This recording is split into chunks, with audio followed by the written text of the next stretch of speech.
Gerrard! Hello! Here we go! Costa, Keegan, 1-0. Still Barnes. That's a fabulous individual goal. Corner taken quickly, Origi!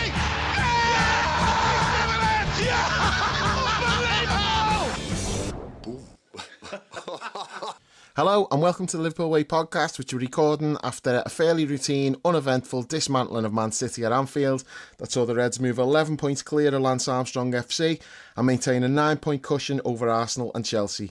I'm Dave Usher, editor at liverpoolway.co.uk, and I'm joined for this one by the Chuckle brothers, Paul Natton and Ian Brown. Okay, boys, last time I was on with you two, we lost half of our listeners because you were so fucking miserable and negative. So I'm giving you another chance. Hopefully, like, if you can't be positive about this one, then what are we even doing here? Loads of fucking shite. What the fuck? I just didn't enjoy it, you know. Okay, Brownie, I want to start with you because the first half is exactly what you want.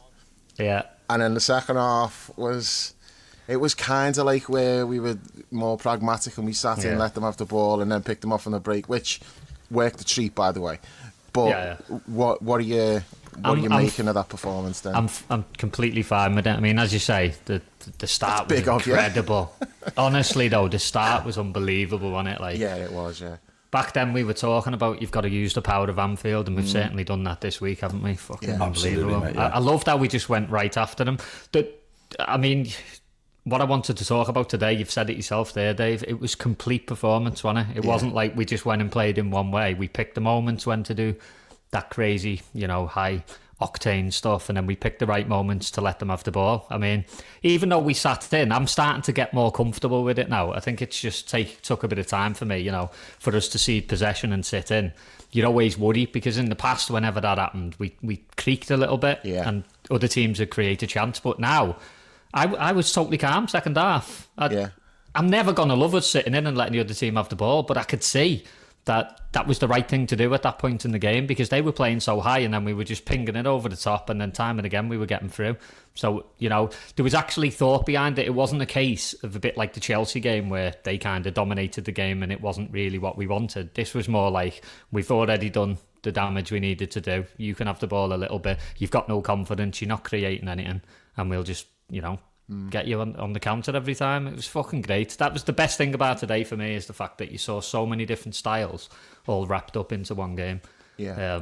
And, as I say, I'm getting more comfortable now with the fact that there's going to be, times in games where we sit in, let the other team have the ball, but we still carry that threat, don't we?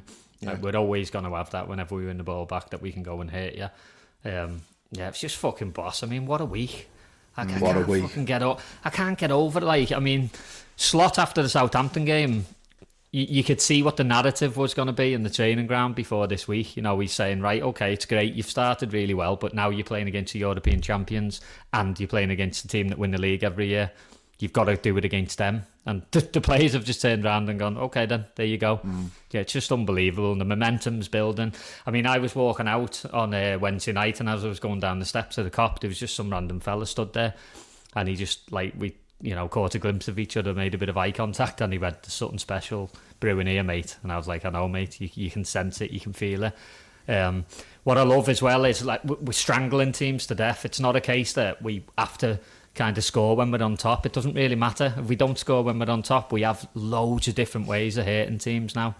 So like that's the best thing about it for me. Fucking great stuff. Well, the chances we had today, they're all sort of different scenarios where we've got chances from. Like, we've played through them, we've hit them on the break, we've had set pieces where we've nearly scored. It's like, as you say, it was complete. It was a bit of everything. Paul, go on. What do you think? I mean, how could you not enjoy that? It was fucking brilliant. I mean, to be honest, I think I think things have improved since the Brighton game in the Cup, and then obviously the second half in the league game the following weekend. I just think, and for me, the issue I had, when Brownie and I were both really pissed off, it's not so much, I don't mind us occasionally letting the other team have the ball. I was more bothered about when we're on the ball and the tempo just absolutely plummets, and there doesn't seem to be any purpose to it. It doesn't seem to have any kind of any kind of urgency, any kind of threat. But do you know what? I get the sense now that it just the players now are more conscious of what they're doing and why they're doing it, and they're able to move through the gears, up and down the gears, much more rapidly and at will, really. I think before they were kind of not able to switch between one mode of play and another really, really rapidly. The other thing as well is I do think there is something to the idea that, great players smell blood, and they had to be smelling blood today. They have to, because City are a mess. I think we do need to talk about that a bit later in the pod. City are a mess. The wheels are off City. They smell. There's the stink of Liverpool of when was it? 21 was it? When the legs had gone. When the legs went, yeah. And we lost all those players, so there's an element of that. But I think that the players can smell blood. They were going for it, and also they're responding to the crowd. They're responding to the noise, and they're coming off the back of fucking battering Madrid on Wednesday night. So all of that's in the mix. So yeah, I mean, I think the different phases of play, the different way we're playing, the different styles within games. Yeah, you're spot on, boys, in what you say there. But it feels to me like we can switch between them much more readily and easily, purposefully now. We can move through the gears quickly and then slow it down and kill it and then go again. And that's really good to see. We also respond to instructions within games as well. I think we'll probably touch on it more later. But I noticed 5 minutes into the second half, City had set up slightly differently. They'd moved Foden's position a little bit, pushed Gundogan a little bit higher. And Slot spotted it straight away and called Robbo over. Robbo then runs over to Virgil, and then they just organised themselves again. City had maybe 5 minutes, maybe 10 at that stage. It just took the lads a couple of minutes to get their heads around what Slot had said and then figure it out, and then it was just back to it again. So there's a real sort of intelligence and purposefulness about the way they're playing. And also, we've just fucking battered City there, absolutely twatted them after twatting Madrid. And if you can't enjoy that, there's something fucking wrong. It was absolutely fucking sensational, brilliant.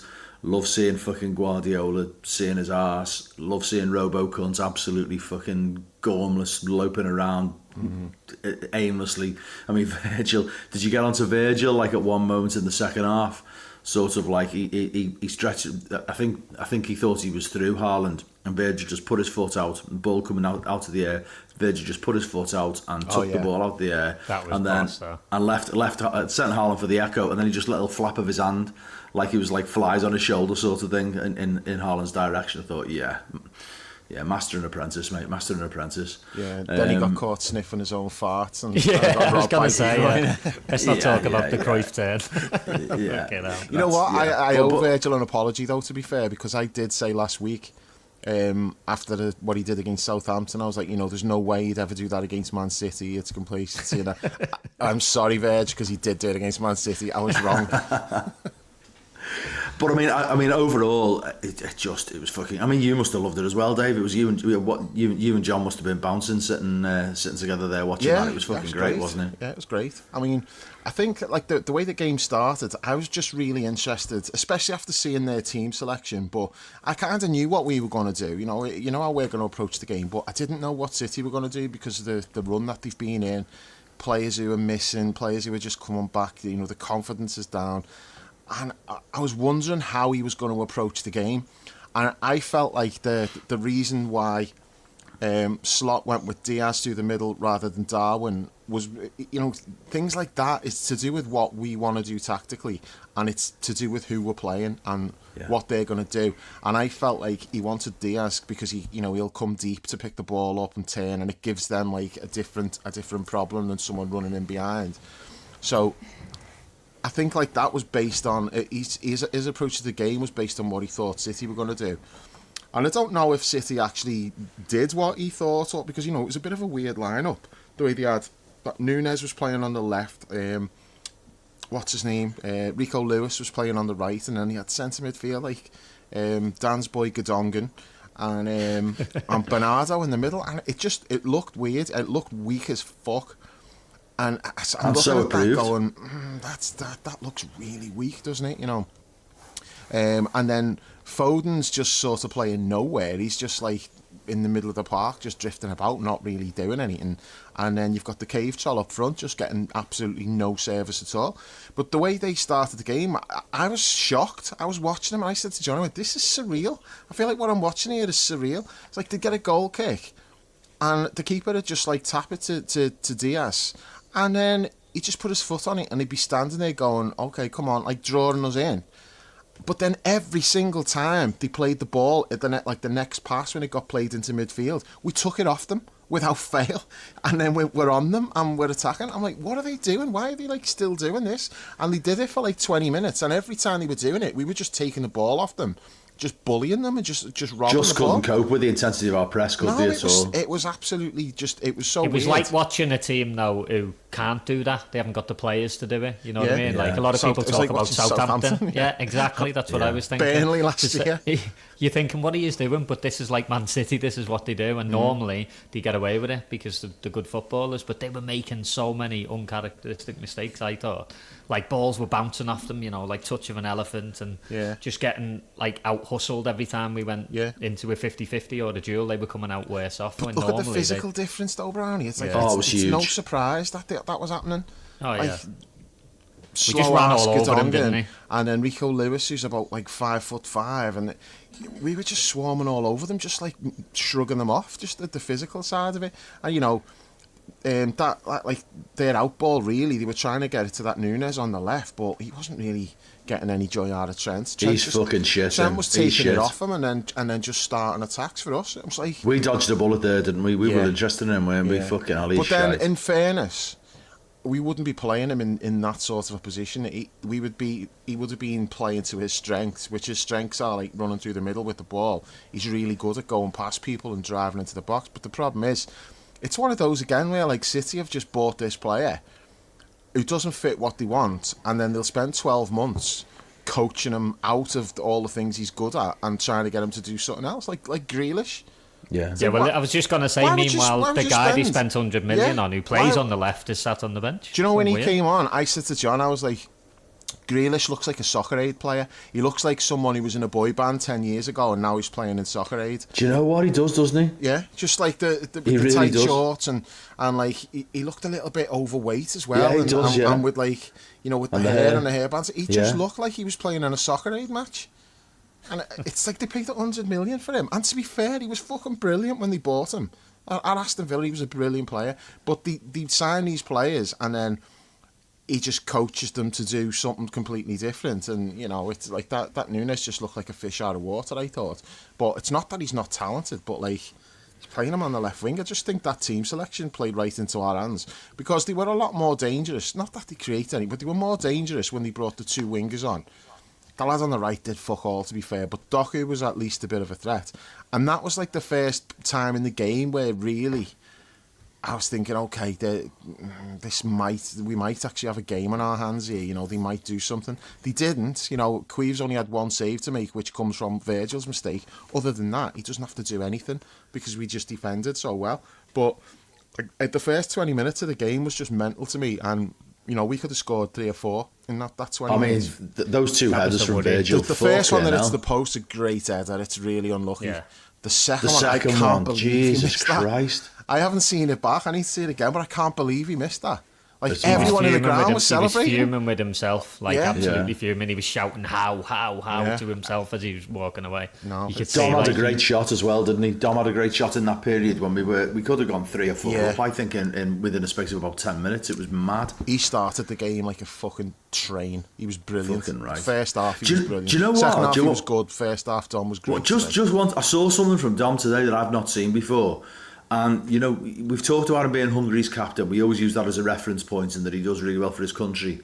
I've not really thought of him as captaincy material based on what I've seen for Liverpool. He did not stop talking and giving instructions and pointing in terms of the press and where he wanted players to be throughout that entire half. And obviously leading by example. I mean, he was constantly running. But it was really interesting to see that he was very, very vocal and leading vocally and urging the players to maintain the pace and getting them to fill in the gaps, and just really it's quite clear that he was backing up what we see in terms of his own performance tactically at the moment, with an understanding of what was required from the other players around him. I was made up to see that. I mean, those two things. Excuse me. We made the Genie comparison a while ago, didn't we? I'm starting to see now he's imposing that like match intelligence along with the legs and the lungs. In a way that's definitely reaping the benefits, I think. I can barely catch what you're saying there, Paul. There's an interference. I think it's Brownie grinding his teeth. No, I agree with everything you're saying. But we don't doubt his legs, though, do we? That's like, no. You can't question that side of his game. It's more goals and assists for me. But the quality. The more you see, the more you see of him, though, the more you think that kind of role that he's performing, that's just his identity within this team, innit? And it's like it's really important part of our team as well. I mean, his work rate today was off the charts. Like, I think it was on another level even from what you see from him. To keep going for so long as well, fucking incredible. Like, I have no problem with him at all today. He didn't shirk anything either. You know, just a couple of times he gives the ball away and all that, but that happens, doesn't it? That's just normal. I thought he went over and above with his work rate. Did you see? It was towards the end, and it was a 50-50 that he didn't win.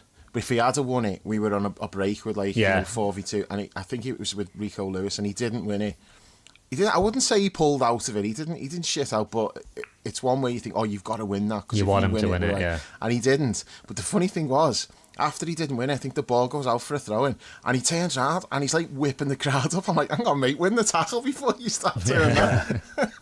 He did that a couple of times down in the corner, like when he won a tackle. Like, he was getting the crowd involved. I think he my clearly boy wanted to win. He was on. Yeah, we'll have to talk about that. Fucking hell. Yeah, charging around like a dog, wasn't he? We'll talk about that later. That was fucking great. Like, but yeah, that first 20 minutes was it was so weird just watching City playing the way they were, because I don't know, I almost admired it to some extent, because they kept doing it.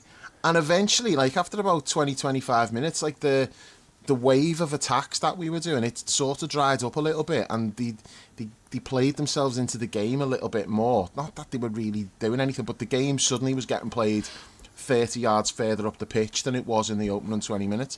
I'm like, they just kept doing that relentlessly, even though they kept losing the ball every single time. They just kept doing it, and then whether it was just a case of like we dropped off a bit, or maybe we lost a little bit of the intensity that we started the game, I don't know. But the game then starts getting played further up the pitch because they were able to get out a bit.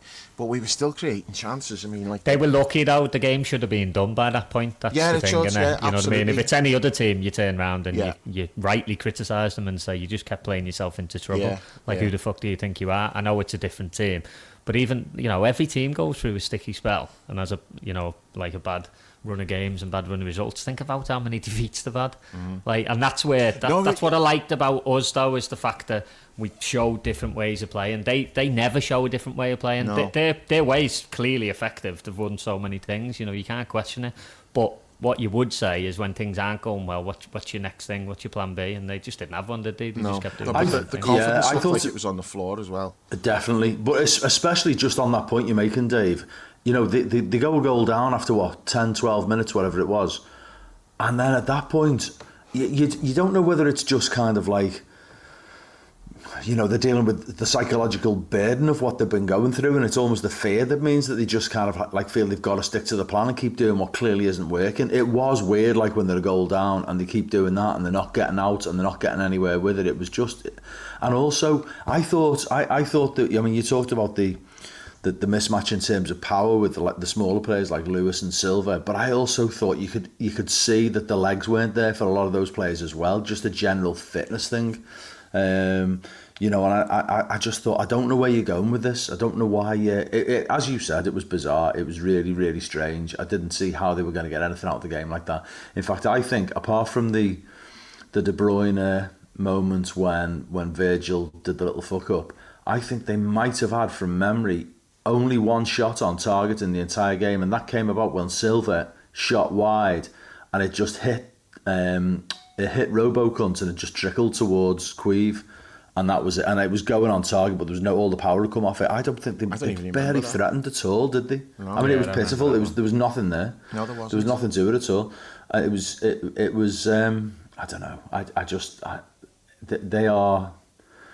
I want to stay more focused on us than them, but we do need to talk a bit about them because they are a fucking mess. They are a mess. I think it's relevant also in the sense that, like, that team selection that he picked today told me that he was scared of us. But the weird thing was that the way they approached the game is not how a scared team should have approached it. It was like, you pick a team to presumably be more solid and like, because they only had 2 attacking players on the pitch, really. You know, it's Foden and Cave-Troll. There was like, everyone else was picked. Okay, you could maybe argue Bernardo Silva, but they didn't really have anybody else to play in there anyway. And, not where he was playing. Centre midfield player playing deep. So they only had 2 attacking players. The whole like purpose of that team was to stifle us. But then you play like that, which just encourages us to just, you know, fly at them and win the ball back and just pepper the goal. So it was a bit of a contradiction because I definitely think he was scared. And you would be, the way they were playing, like the last, you know, all season really, but especially recently. And then you see what we did to Real Madrid. They were coming into that game like probably fearing the worst. And getting away with a 2-0 is probably not that bad from their point of view. They're probably thinking, well, that could easily have been a lot worse than it was. Because it should have been, you know, we should be going in 3 or 4-0 in the first half, definitely. So even before we scored, there was the one, I think Diaz plays a through ball through to Cody, and I thought he just took too long. You know, he took too long, took too many touches. By the time he gets his shot away, Diaz has stood right in front of the goalkeeper, blatantly offside. He doesn't score anyway, but the flag goes up, and rightly so. But you could see like that pass was on, and was that the one where Cody switched from his left and pulled it back onto his right? Yeah. It was, yeah. But like Mo was looking for that little outside of the full pass. Or every time he got it, and that's been a feature all season. And you seen that in the training video last week. They were working on that. You could see them in the training. Mo stood on the far side of the pitch, and he's just hitting passes with the outside of his left boot, just bending it round.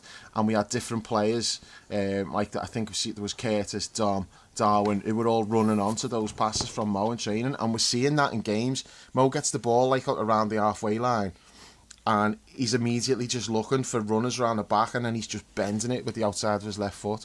And he played one of those which was like, it was a fraction away from us getting in.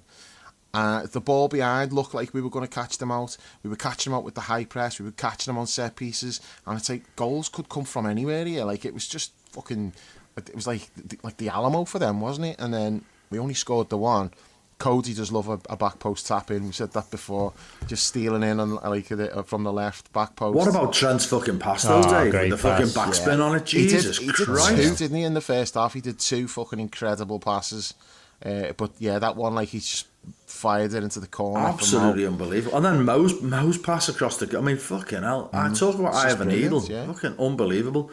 I tell you what, just very briefly on Trent, I thought, considering he'd been out injured, until he tired in that second half, he looked like brilliant. Just came in right at it. It struck me that he's seen Conor Bradley have a fucking great game on Wednesday and thought, yeah, I need to fucking show who the man is. I thought he played fucking brilliantly. He definitely tired in the second half. He was back on his heels when I think somebody put in the chat. I can't remember who it was. Somebody put in the chat that he got done by Doku. It was a bit 50-50, I thought, for the first few times. And then he was just fucked. You could see him. He wasn't on his toes anymore. He was back on his heels. I thought he defended him fine, to be honest with you. I mean, all they were doing was giving the ball to Doku, so it was a volume thing. He's going to get past him once or twice when you keep feeding it the same way. I thought he dealt with it fine. Amazing fucking turn when he just totally left him for dead. And it's like, I'm not putting that on Trent defending. That's just, a really talented winger who just does something fucking mad. Yeah. Luckily, he's got no end product, that fucking player, though, has he? Do you know what? Just jumping back to the point before about us outmatching them in terms of legs and lungs and the press and all of that, and City set up to supposedly play to their strengths of playing through us. I thought we outmatched them technically as well today. I thought some of our football and our touch and our passing and movement was absolutely That's the difference, isn't it? We've had games with Man City where we've ran all over them, but you couldn't say that we've almost like out-footballed them. Do you know what I mean? There were spells today where we were in tight spaces and we just played little triangles to get out, and then suddenly they're retreating then on the back foot. That's the difference between this team with what we've had in the past.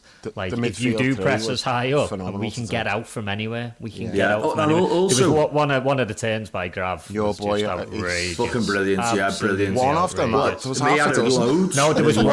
was one in particular for me. And the way he just lengthens his stride as he does it, and he's just away, he's yards away. It's almost like one movement, turn, and he's like 2 yards beyond the player. His development is just unbelievable. By the way, it's like exponential, isn't it? Almost week by week. Just what we're talking about players who played really well technically. I thought it was really interesting that they're the first team I can remember who tried to press Virgil, and so Robocop was on him all the time. And so, therefore, I think obviously it was to make sure they thought they could diminish our build-up by forcing Joe Gomez to off the ball. There was absolutely fucking no drop-off. Joe Gomez was fucking brilliant. He's pinging fucking pinging it everywhere. Absolutely sensational. What a player he is. Who doesn't love Joey G, though? He was great today.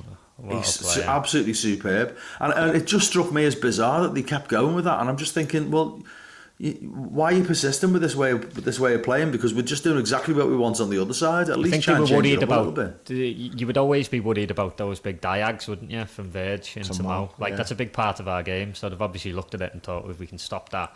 But then that's another example where the evidence is screaming at you that it's not working. You need to change it up and do something different. But how many balls did we ping into Mo anyway? I mean, he had fucking Ake on a fucking butty, didn't he? So I want to talk about that, because when I said about the 2 passes Trent played, the other one was he's played a ball for Mo, and I looked, and when it gets played through, I was he's not quite going to get there, and Mo just fucking burned Ake off. Yeah, he did.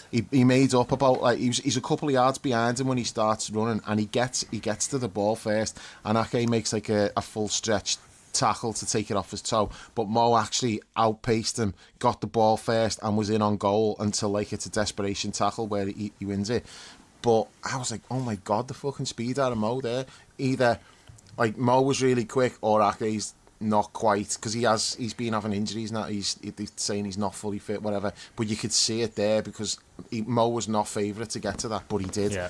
I thought exactly the same thing, because he was in a good position, Ake. Yeah. You know what I mean? You look at it and you think, the best we're going to get here is maybe he goes back to the goalie. But as you say, he just ate the ground up, didn't he, Mo? I think that might have been in the build-up to Virgin in the post, that corner. And at that point, we were just fucking all over them, weren't we? Absolutely all over them. That first, just going back to the goal, though, the pass from Trent, when he hit it, I thought it was going out of play. I thought, no, there's going to be a bit too much on that. And then it just stopped. Did you see the way? Backspin, wasn't it?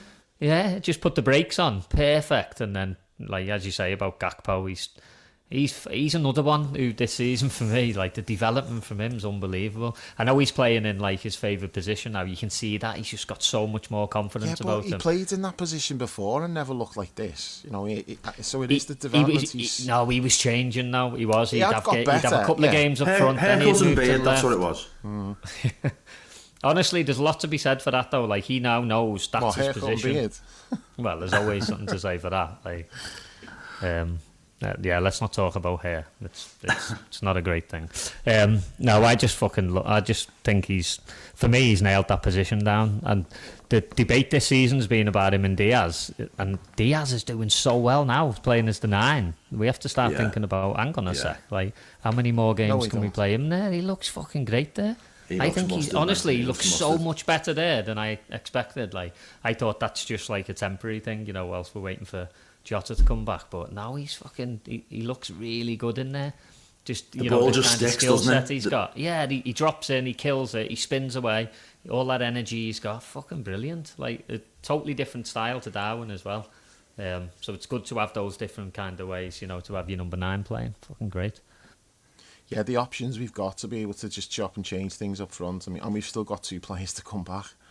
That's the thing. It's Chiesa's close. Jota. I mean, that's a weird one. Look how long he's been out, and he's still not back in training. It's what the hell did he do? Did he break ribs? They haven't said, have they? No, I guess it must be after this amount of time. It must be that. Because I was half joking at the time. And I said I did something similar and I was out for 6 weeks, But we were joking about like how supremely fit they are compared to what I was, and it's like I was back before Jota. It's not acceptable to me. I don't know how he's been out this long. It's weird. He must have broke ribs because what is it, like 6-8 weeks or something already, and he's still not back. I mean, it's they're so secretive with injuries now though. It's like we don't really know what anyone's done, do we? So.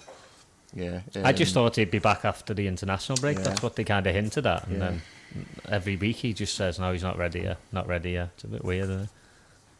I know. I'm not counting on Chiesa for anything, by the way. You mentioned no, neither am I. But he is like, supposedly really close now. He's in and out of the training sessions, so he's. It would be nice to have him available with all these games that we've got coming up. It's more to give Mo a bit of a breather in it. Like the worry for Mo is he's playing all of the minutes, and like he's a machine. We know that, but we saw last year that if you keep doing it, then you just have something to look at. 10 minutes today he got. When did he get brought off? It was late. Yeah, thereabouts. Yeah, but see, we had to put Dom on the right there because you didn't have Chiesa to bring on. So that would be an option, especially because we've got that cup game coming up, and then if we get through, we've got 2 more cup games. I just think it would be nice to have some of these injured players back, just to allow us to do a little bit of rotating, because the Canate injury and Bradley is and Costas on crutches before the game. Was he? I didn't know that. Yeah. See, Harvey came back today, didn't he? Late on, that was good. That was good to see. Yeah, well, Harvey's been back in training for a good while, but I didn't know Costas was that bad. I thought it was just they said he just got a bit of a knock, and then now he's on crutches. But three of our eight defenders out isn't good. No, it's That's not. the concern in it, the back line, especially when both kind of backup fullbacks are both out. The concern is that you can't change them. You've got to overplay the ones you've got. So I can see like a potential scenario where Tyler Morton ends up playing right back for a game or two. Do you know what though? That's where Gomez is so important though. Very. He can play right back, he can play left back, and then you just put Quansah in as the 4th centre back. You know what I mean? Do you know what? We talked early on, didn't we? Right at the start of the season about Slot making a decision. I'm saying Slot and Hughes making a decision to put all the kids out on loan, and we were all a little bit dubious because we talked about how fitness-wise we've always had issues, but obviously the rejoinder to that was the narrative about Slot. It's not a narrative, the fact that Slot at his 2 previous clubs had a really good record for keeping players fit.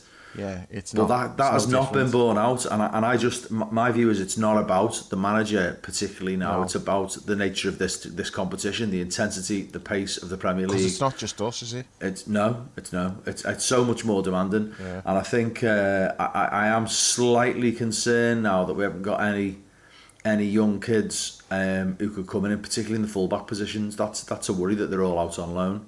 That you'd want them on the bench, wouldn't you? You could have definitely had at least one on the bench today. The only defender we had on the bench today was Quansah. We didn't have anybody else, and that's a slight concern. So I don't know whether they'll consider bringing anybody back in January, but we've got to get to January first. There's a month to go. We just need these boys to stay fit, and we're playing games, quick pace, aren't we? That it's like. We're playing again Wednesday night, playing again Saturday lunchtime next week. There's no rest until well into the new year, February, March times, the first free midweek, I think. It's two games a week, isn't it? Pretty much all the way through. I think the new format of the Champions League's added to that for me though as well, because look at the games we've had recently. So Liverpool, Real Madrid, AC Milan. So it's not just the volume; it's also the fact that they changed the format because they wanted to get the big teams playing each other a bit earlier. But then that adds a little bit more pressure because you can't rest people and rotate them as much because you're thinking, hang on, that's a massive game. I do think it's better. You have to be ready every 3 days. For a spectacle, it's better. But I'm talking about from the fitness side. It just gives you more of a challenge. Definitely, it's not great from that point of view. It does put a lot more emphasis on not being able to rotate for games because you're not playing dog shit teams where there was always at least one team in your group that was crap, and if you wanted to make changes you could. We've not really had that luxury because we've just had good calibre opposition each time. So, and I don't think there's any kind of thought or plan around the order of the games, because it's a bit of a logistical nightmare. The new format, like, it didn't matter what order they came out, did it? The fixtures could end up in any way, and I think we've had some of the harder ones have been kind of front loaded a little bit, so we can rest people, but that'll probably come in January, which is might be a little bit late. Yeah. My biggest concern about this injury thing, just coming back to the defence again, is that's looking like a massive strength of ours now. The number of clean sheets, the fact that we just don't concede goals. Yeah. We've done it with Alisson out as well. And it feels like that's the foundation of everything we do at the moment, is the fact that we just are so good at keeping it tight against really, really top-class attacking sides as well. I'd be devastated if injury got in the way of all of that. It's that is a concern. Well, you see, because we've got 8 defenders, you can't really have more than that, in fairness, because you can't be signing players on like the eventuality that like we'll have like 4 players out at the same time. You can't. It's not how you can really operate. No, it's the kids, isn't it? It's the kids thing. Yeah, but so the 8 players that we've got, we're fine losing. I'd exclude Virgil from this, but like in terms of defenders and even the goalkeeper, we're fine losing any one of them, because there's somebody who'll come in and just seamlessly just slot in, do the job. There won't be any drop off. I think Virgil is the one exception to that. If we lost Virgil, that's more of a problem. Yeah. But you'd have said the same about Alisson until Queeve proved otherwise, wouldn't you? But he did last season now, in fairness, so it's not a shock that he's come in. Alisson's got injured, and it's not the big deal that like initially it was. Like, Alisson got injured, he was out for 3 months last season, something like that, and Queeve was great. So we already knew, okay, so if Alisson goes out, we're all right. And I tell you what, if we ended up having to play Yaros, I'd have confidence in him as well. Yeah. Apparently, they rave about him. He's really highly rated. Well, he looked good. He looked good when we've seen him, but he's really highly thought of. So, we have got the depth, but there's certain players you don't want to lose. You don't want to lose Virgil. You don't want to lose Mo. We would have said that about Ali, though. It's a really interesting thing when you think about it. Not that long ago, we would have said Ali's one of the ones you don't want to miss, but we don't really miss him. When is he back, actually? He's back in training now, but I think the question is, when do you make the decision as to whether you put him back in or not? Well, are we saying it's automatic?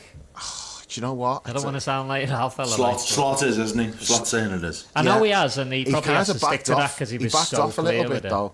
When he was really clear with it a few weeks ago. He wasn't quite as he wasn't, totally unanimous about it. He wasn't. I'm getting to the point where I'm thinking it's going to be Arla, Strop and Keller. Honestly, I'm getting to that point now, because what more could he do? John asked me that afterwards, coming out, and I was like, look, I've had this discussion with my dad so many times, and like, I've always been able to argue my case, and it's reached the point now where I can still argue the case, but I don't feel particularly good about it. Do you know what I mean? Yeah. I do think, like, if, say, like, Alisson's completely 100% fit and they're deciding, okay, right, next game, Newcastle away, are we bringing Alisson back?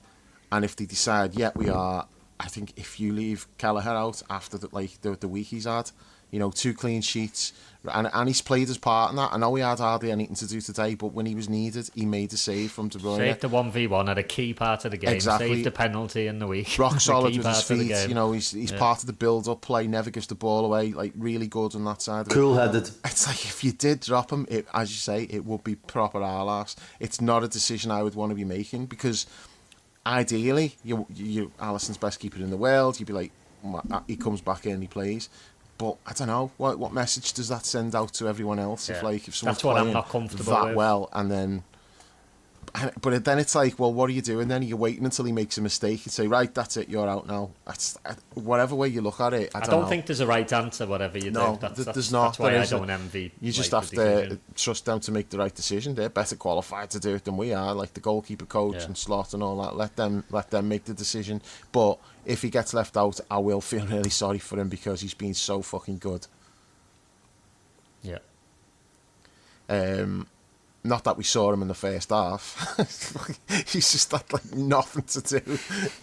It's mad. Like, we've just played Man City, and they always have a spell. Even the games when we've been great against them, generally we've won the game in like a 15-20 minute spell maybe. Or the exception would probably be last season, where Klopp said that's the best we've played against them. Remember, like the second half, we just come out and totally dominated them. Like we should have won the game. We were really good, but today, like I know that they're weaker than usual, and that does play a part. But they've done nothing. You know, they've had the ball, and like we've just gone, yeah, go on, you can have it, but you're not going to do anything with it.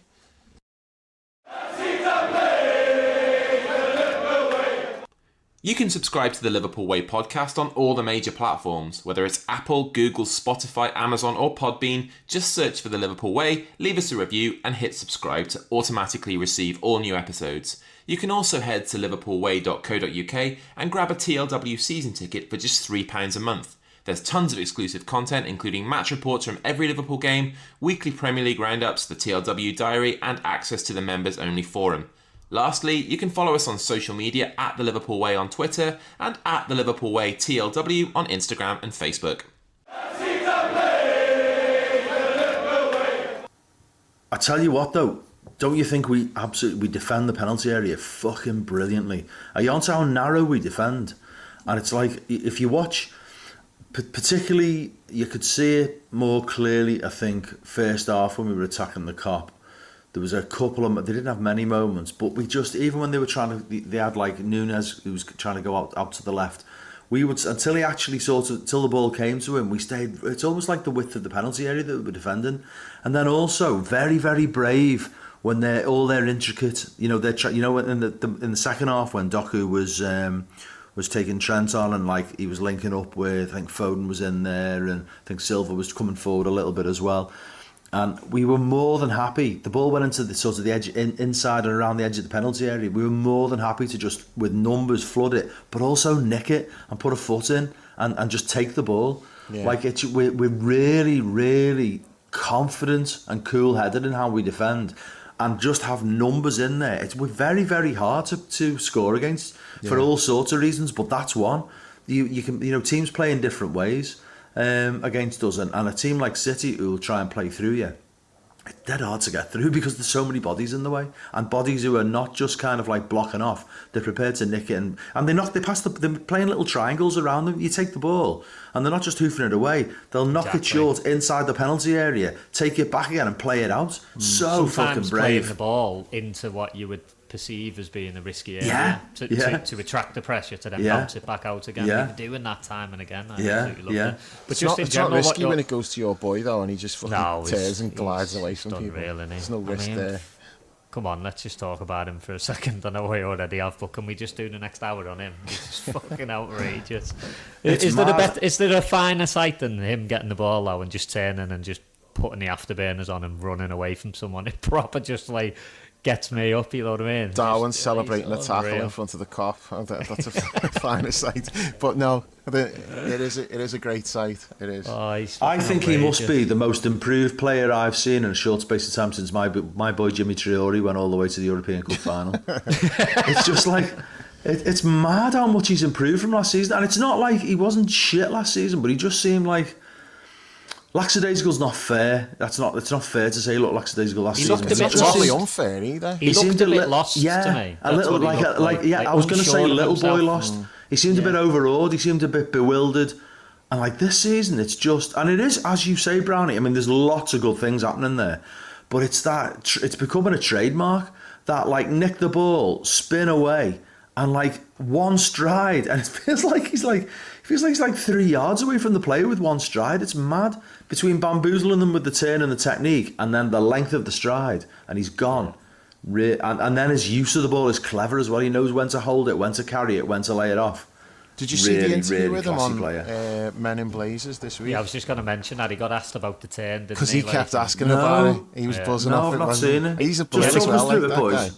Yeah, you know Men in Blazers, you know, the guy, he's an Evertonian, but like he's done loads of interviews this year with our players. Yeah, he seems like he's all right. So he had Gravenberch on, and he just kept asking him about, like, you know, the Gravenberch turn and like the turn in the shoulder. He was like really making a thing of it, like he kept referencing it, and Gravenberch's just like smiling and laughing. He's going, I don't really know how I do it. He just proper played it down, didn't he? Like, he's like, the ball comes to me and I just do it. I don't think about it, I just do it. But that's just pure talent. That's all that is. It's a trademark thing that you just born to do, I guess. You know what I mean? He's just got that in him, hasn't he? Yeah, Class. no, he was sensational. To me, he was second only to Dom today. They were probably like my two. And then I'd probably have Mac at third. I thought like the midfield. How often is he up there though? Like every single game. Oh yeah, like, he's in the top 3 every week. He's got to be on the short list. And if he's not, it's not through any fault of his own. It's because the other team have just stopped him. They've put somebody on him to stop him getting the ball because of the way he was just running games at the start of the season. But then that just opens up space for somebody else to step up on that day and then influence the game. That's but it does mean that he's having a quieter game than usual. But as I say, it's not through any fault of his own. It's not like he's having a bad game. Teams are just trying to take him away, but then that leaves room for other people. But no, he's in like the top 3 every game. I think it's really hard to pick a man of the match today. I thought there were so many. I thought Mo, fucking brilliant. Yeah, Diaz, great. Joe G, it really was. It was Robbo was really good. Yeah. I think Macca's had a good week. Just I wanted to make a point on Macca because for me, he's been one who I think's not quite been at his level. Not since coming the into international this week. Break. He had an injury in the international break. He'd not quite been back at it. Thought he was really good in the week, and then again today, there's a couple of sloppy moments where his radar was off a little bit, which put us in a couple of sticky situations, but in general I thought he was really good, like dead tenacious, used the ball really well. Just the midfield, like to Paul's point earlier, when we're nicking it off the opponent now, they just start going ping ping ping, don't they, moving the ball dead quick and then playing it out wide, and that I love that kind of introduction into the team. Like that's definitely like a new asset that we've got, that if you want to press us centrally, we'll just ping it around you and then we'll just switch the play. Fucking great. All 3 of them are like central to that. Yeah. Something else that was new today was they've changed the corner routine. Marco was on the corners, wasn't he? And they put strength for second balls and out swingers rather than in swingers. Yeah. So it just Trent nearly scored, didn't he? Off one of them. He did. Yeah. It's also the first time. Correct me if I'm wrong, Dave. You'd be more aware of this than me because you're sitting over on that side. But it's the first time I've seen, and I still don't know any of the names. The coach who's responsible for free kicks up for set pieces up for those. He was up for every single corner. No, he's watching up for corners normally. Yeah. Is he normally? Yeah. I've not got onto it before. But I just thought okay, we are doing something slightly different, and certainly something's changed because they changed it up a couple of times. So a couple of times they played the ball out to Dom, and then one Dom swung it in, and then another it was knocked across. Trent came across from like the back. Sort of the back far corner of the penalty area, came across to the other side of the penalty area to hit one. He picked up a second ball, and then there was more balls hit in. There were various options that they were trying, but obviously, I thought we were really dominant from those corners, and it's just amazing that we didn't get at least one goal from it. I mean, as we said before, Virgil we should have had hat-trick. He had that one second half as well, Virg, that he glanced over. Right, yeah. That was difficult, that one, though. Yeah, that was harder, but again, it's a chance created from the corner. And then don't forget the second goal against Madrid was like a second phase corner, wasn't it? Where we went short and then whipped it in. That's the beauty of how this team's developing. It's kind of like, if you sit in, we'll run all over you. We can sit in and let you have the ball and then do you on the counter. Oh, and by the way, we're fucking boss at set pieces as well. It's fucking great, isn't it? I think the only way we need to beat you. I've got a load of rocks and a load of pace as well. We can win in different ways, but I think what I'm noticing really is that our level of performance, I think it just depends on the level of opponent. It's like when we're not at our best against like the shit teams, we're just getting by. We're doing enough. What we need.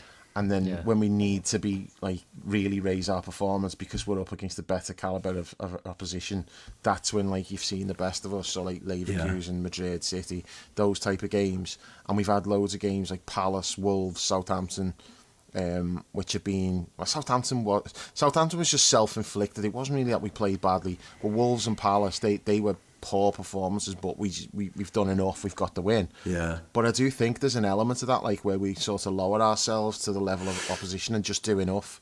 Do you know which is the not other a bad thing, because it conserves energy over the season. Just sort of tied to that, a little bit tied to that, but also tied to like my change of perspective of the team is I think we're less. I think it was very noticeable for the first maybe 10, 12 games. They needed instruction from Slot. Things were not working, and we saw half-time adjustments and we saw improvements in the second half. And I think one of the most encouraging things about this week is that we've seen two really good first halves against the two best sides that we faced this season. And, you know, it was like they came out fired up, ready to go, and applied themselves, imposed themselves on top-class opposition. Okay, I want to just pick you up on that, because I thought the same thing. I thought we were really good in the first half against Real Madrid, but Slot was not happy with that first half. And I find that really encouraging. It's like, you know, because I'm thinking, that was great. But he basically said that we paid them too much respect. And he said to them at half time, don't be worrying about them, play your game. And then you saw the difference in the second half. Yeah. It wasn't really any massive tactical thing. It was just more...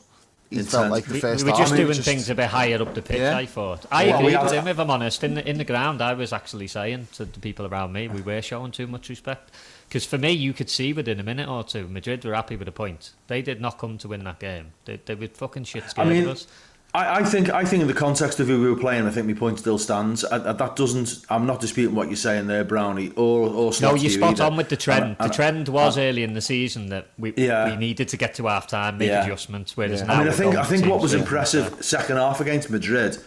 I know we're talking about the City games today, but it is hard to separate the two because they're two such big performances in the same week.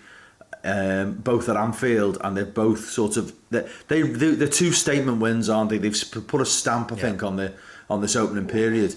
I think for me the difference, it's this point Dave was making that Slot mentioned in his press conference on Wednesday about them imposing themselves, and that for me was borne out by basically Conor Bradley basically playing as an inside right and Robbo pushing all the way up, and staying there basically. But that's not to say that the first half wasn't good. I thought the first half was really good. Clearly, though, Slot sees other levels that they can go to. Yeah. And for me, I thought we've had games where we've been mediocre at best in the first half, and he's had to tweak things and tell them and change things, and that's been encouraging. It's not been like that. The tempo's been decent in both these games as well. It's the shit tempo I struggle with. You know, I don't mind control. It makes sense. At times, but it's when there's absolutely no purpose or intent to it, and there's no pace or tempo. It's very hard to watch. And to be fair, I think since that Brighton Cup game, the tempo and that's not been an issue. I think there's definitely been an improvement. It feels like we've moved on. Yeah. And I think as well, just addressing what you were talking about right at the start with, you know, how unhappy we were about the Arsenal game. Like within 2 weeks of that, I was totally comfortable with everything, because you would hear Slot in his press conferences and in his interviews, and he wasn't happy with that as well. The same stuff that we were complaining about, he was complaining about the same stuff. So I knew, that's not the plan. My worry back then was, hang on, is this the plan? That when you were going off on one that night, but I was about fucking 2 bottles of champagne deep, so that was going in one ear and out the other. But honestly, within a couple of weeks, you're like, nah, this is only going to get better. It's a bit of a cliche, isn't it, in footy, when you say, team needs to gel, but we're seeing that. Yeah. There's a reason why it's a cliche, because it's true. The more time they're getting with each other on the training pitch and getting used to the patterns of play and everything, we're just starting to dominate games earlier on, like literally from the first whistle, rather than having to make little adjustments. Although that's great, and as Paul said, it's good that, you know, we're not needing to be like babysat as much. I still think that's a small sample size. I'm not totally convinced of that yet, but it's really good that he can just get them at half time and say, no, this is the problem, you need to do this, I'm going to move this player in 10 yards in field, you're going to do this. We see it on all, like, you know, the Adam Cleary 4-4-2 videos, or like these little subtle things that maybe we don't pick up on at the time. And he's always talking about, like, you know, Arne Slot's a genius, look what he's done to change this game, look what he's done here. So it's like, I keep saying it, you know, it's like a chess match, and we have got like a grandmaster. He knows what he's doing. You know, he's right up there with the best of them when it comes to looking at a game, seeing tactically what the problem is, what the fix is, and it's like, okay, this is what we need to do. So, well, that was mad that he spotted that this afternoon. Within 5 minutes of the second half restarting, he saw, I think there was 50 minutes and 30 seconds from on a corner? Clock. Was it when he called Robbo over when we had a corner? Yeah. Because did you also see? And he spotted it straight away. Trent saw that, like, he called Robbo over, and Trent took fucking ages on the corner, just to let him, like, let Robbo get back in position. Nice. Yeah, it was smart. Do you know the other thing, while we're just talking briefly about Slot, is I find it that the other thing I really like about him is that he is adapting to the job that he's doing. He hasn't arrived with a fixed view of what he's going to do and how he's going to do it. So he had this reputation for loving his first 11 and sticking with it. And he is, bit by bit, he's starting to rotate much more. He clearly has players that he favours. He has a clear view of who his strongest players are. But, little subtle things like after the first international break, after the South American boys had been away, he put them straight in the team, and we paid. Was it Forest straight after that? And we paid the price. And then the second time, he learned from it, and he's also using the 4-5 subs.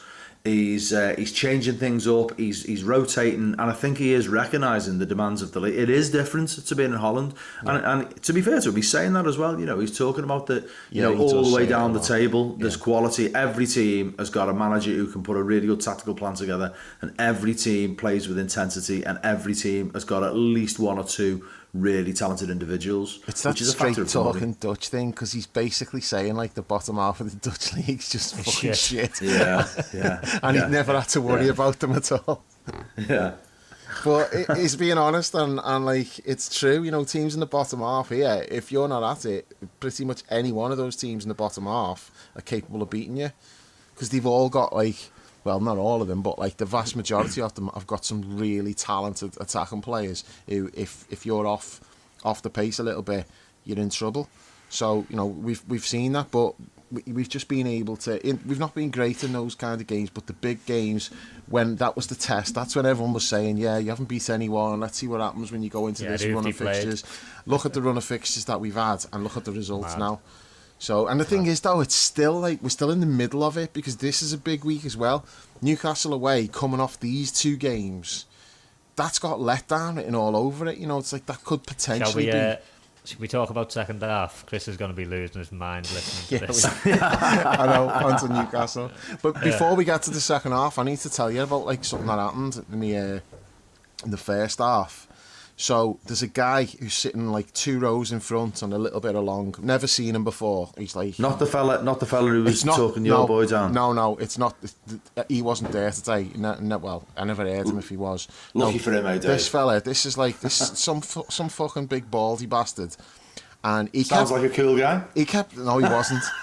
So he's one of those. Like, there's about 5 minutes into the game, and the whole fucking stadium's like, making loads of noise. Everyone's up for it. And he stands up and he turns around and he starts fucking shouting, "Come on, fucking get behind them."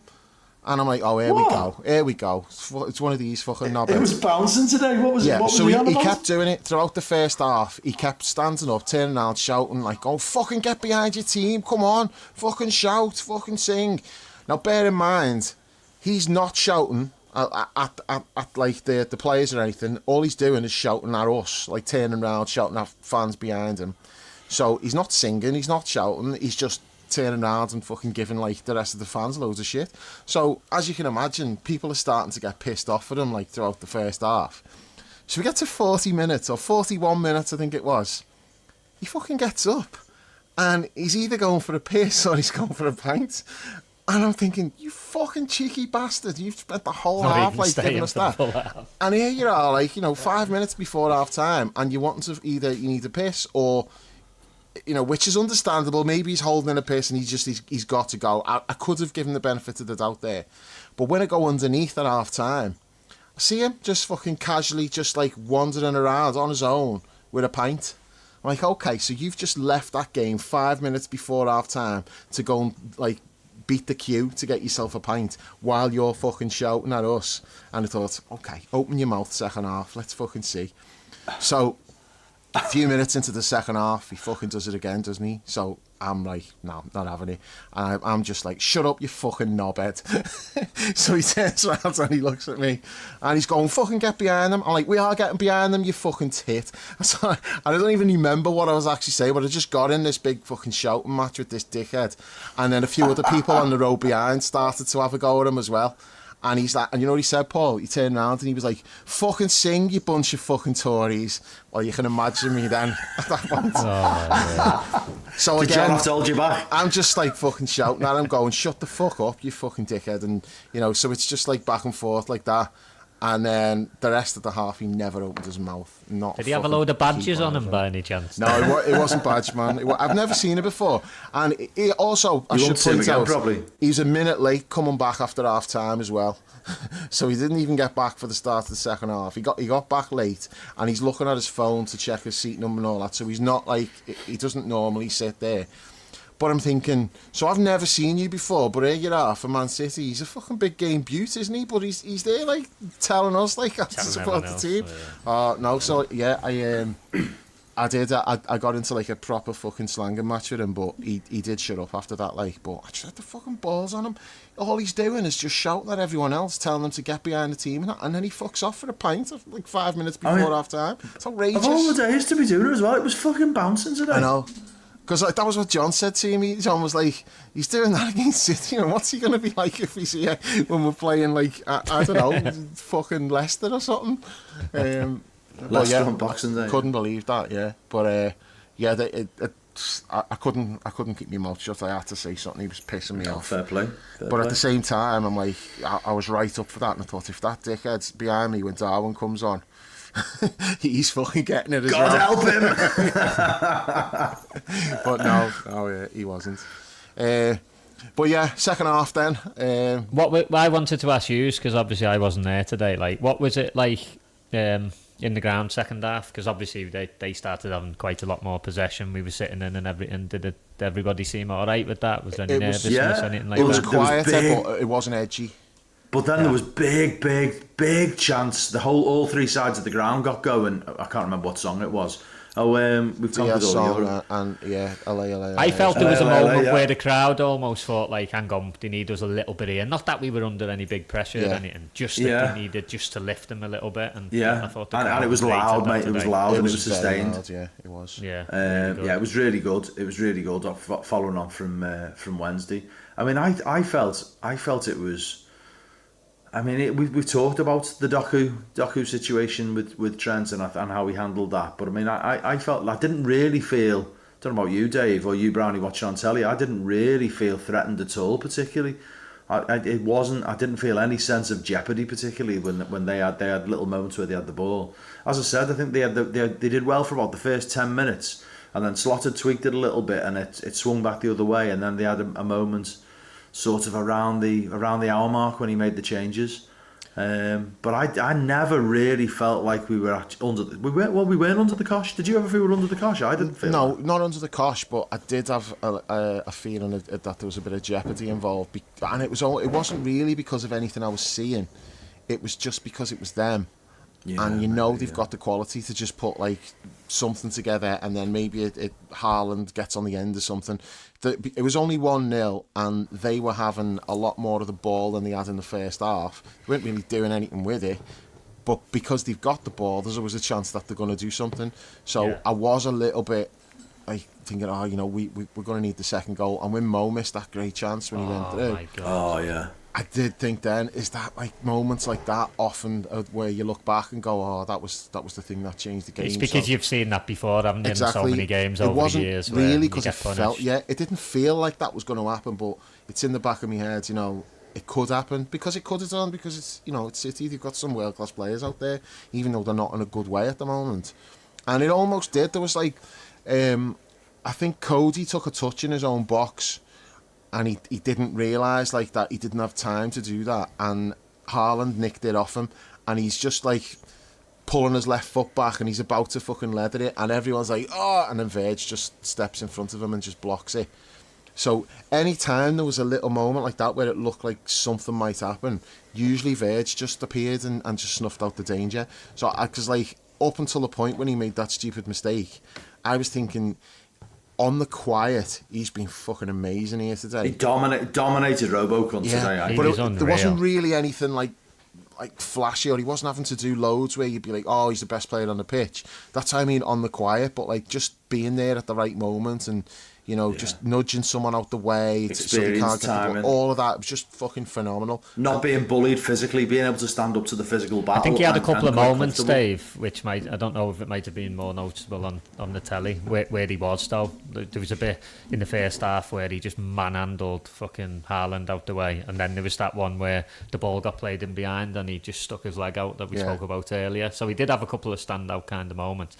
It's just a shame that he fucking tried that late on, innit, really? Like, it just fucking, there's no need to do that. I know it was just a sign of confidence, wasn't it, which in you know, the grander scheme, that's a good thing, innit, that the players... Isn't De Bruyne his mate as well? That's what I was thinking. Mates. I think he wanted to take the piss out of his mate, didn't he? For the fucking school run next week. Yeah. That's what I was thinking. Because it was De Bruyne, he thought, I'm going to fucking Cruyff turn me. And the crowd would have loved it as well. We'd have buzzed off that, wouldn't we? Liverpool take the piss and all that, like. But it's there's a bit of risk there. And De Bruyne was a little bit lucky with the touch. It was like his trailing leg, wasn't it, that caught the ball, I think. I want to see it again because I want to see how quick off his line Queeve was, because he was fucking right there on him immediately. He tried to nutmeg Queeve as well, and it's obviously just hit Queeve's like foot. I don't think he knew an awful lot about it, but he did try to do a little bit of a sneaky one. But that was a great save, wasn't it? Yeah.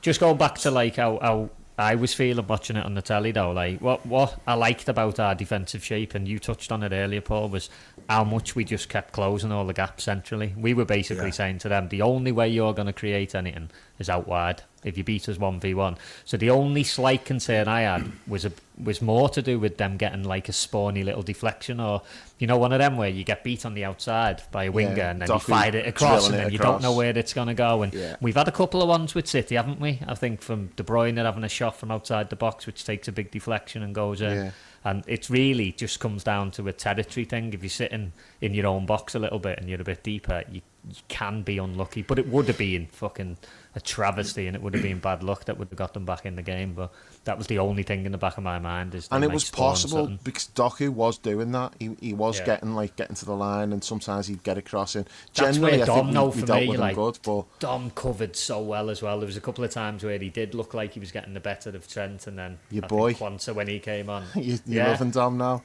Oh no, not me. Come on. Quansah did well when he came on, Brown. Don't ever confuse me with him again. Surprising that he went to right back. I wondered if he would though. I said to Chris, who says next to me, by that. He was saying Joe Gomez will go to right back, and I because he has played there once or twice before. Just don't want to make two changes, do you? That's the thing. Yeah, exactly. And you know, the centre halves were handling Haaland and the threat of Haaland, and also our build up. They'd adjusted to it, so I thought he won't want to change that.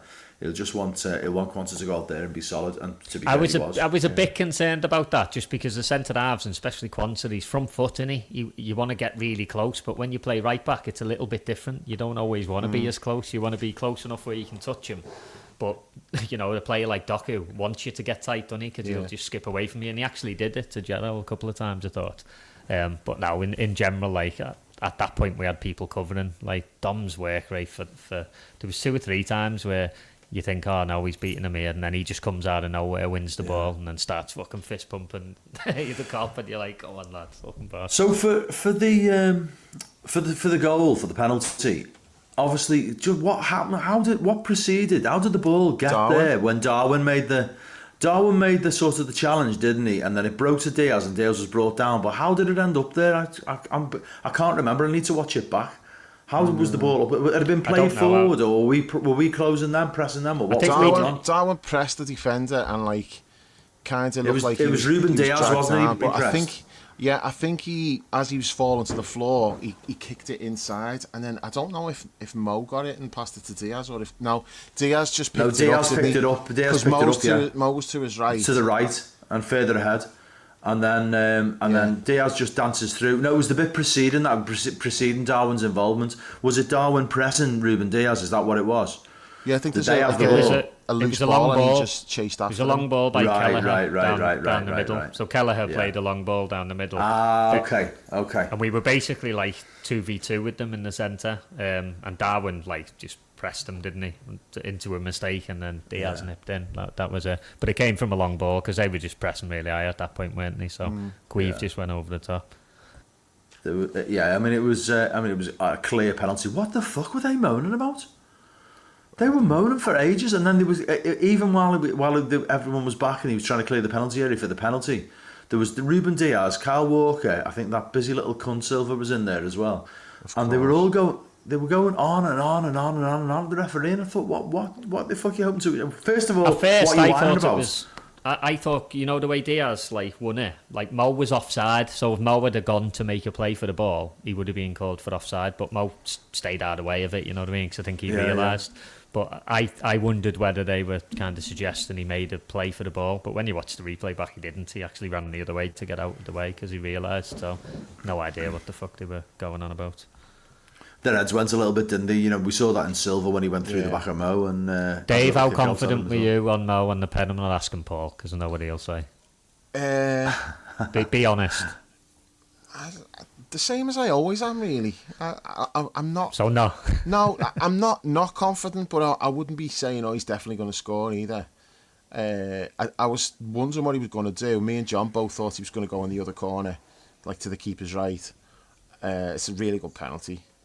It's not the type of penalty he normally takes. Natton, wasn't it? He doesn't normally take his pens like that, low into the corner. He caressed it more, didn't he? Yeah, he normally goes for power a bit more, I think. Which really good penalty. Well, he laced the one he missed, didn't he, on Wednesday night? And asked it. This was much more of. It's unsavable. When it goes in the side net and the goalie's got no chance. I mean, he picked the right way and he's done everything right, but you're just not getting it when it's that far in the corner. Fucking boss. It's that mental strength as well, though, because he'd missed that fucking that was great that chance. was the key. That was the key. Some mental players, strength. you'd be like, I'm not sure on the penalty because he's missed that. With Mo, the reason I'm not sure about the penalty, it's got nothing to do with he's having a bad game or he's missed 3 chances. None of that's even relevant because just the way he is mentally. It's just, I don't always have loads of confidence in him because he has missed quite a few, and even a lot of the ones he scores don't necessarily fill you with confidence, but no, I didn't feel any different. I didn't think because he missed the other night, that didn't make me think, he's going to, he might miss again because he missed the other night. If anything, I think it was more likely that he was going to score because he'd missed the other night, because I can't imagine him missing 2 penalties in a week against Madrid and City. That would be very out of character, let's say. So, no, I thought it was an outstanding penalty, and he made up for that chance that he missed, but oh God, he never misses those either. The 1v1s running through against the goalie. He's really good at them. But I didn't think he was going to score that. And I don't know why. Because it's set up for him to just do what he always does in that situation. He nearly always scores.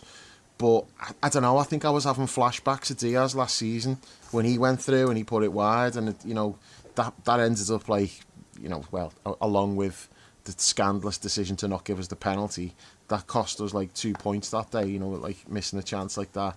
So that was the fears, is that going to come back to haunt us? But yeah, it never really looked like it would. And then when we get to 2-0, it's that's definitely game over. I actually did think we'd score again. When we got the second, I thought Darwin would get one in the last 10, because he was putting himself about and I thought he's going to score. Did you get onto that moment where the whole Darwin packaging won? So he but absolutely fucking busted gut, pace and tenacity to close down and get onto a ball, and then he was fucking offside, and then missed a 1-on-1 all in the same moment. Yeah. It was that was a great save. That though, to be fair. I know he's offside, it doesn't matter. That was a fucking great save. He's trying to put it in the corner. I give the keeper all the credit in the world. Yeah, of course you do, Dave, of course you do. No, listen, when he should score, I say he should score. I'm as critical of his finishing technique as anyone. I'll say what he should have done, whether he made the right decision. Yeah, I am. Even when he scored, I've said it wasn't a good finish. You can't be throwing that at me. I think you said that once, Dave, but yeah, okay. And it was for Uruguay, but... but no, I'd prefer, if you want to talk about the full Darwin package, well, no, it's it's the tackle in his own box, fucking manic celebration in front of the cop, and then emphatically heading away the corner that he just conceded, and then celebrating again. And then a few seconds later, he's lunging at someone in the centre of the pitch, heading it up the pitch, and then sprinting fucking 50 yards, and just flying in and almost chopping somebody in half, but he just about got out the way of it.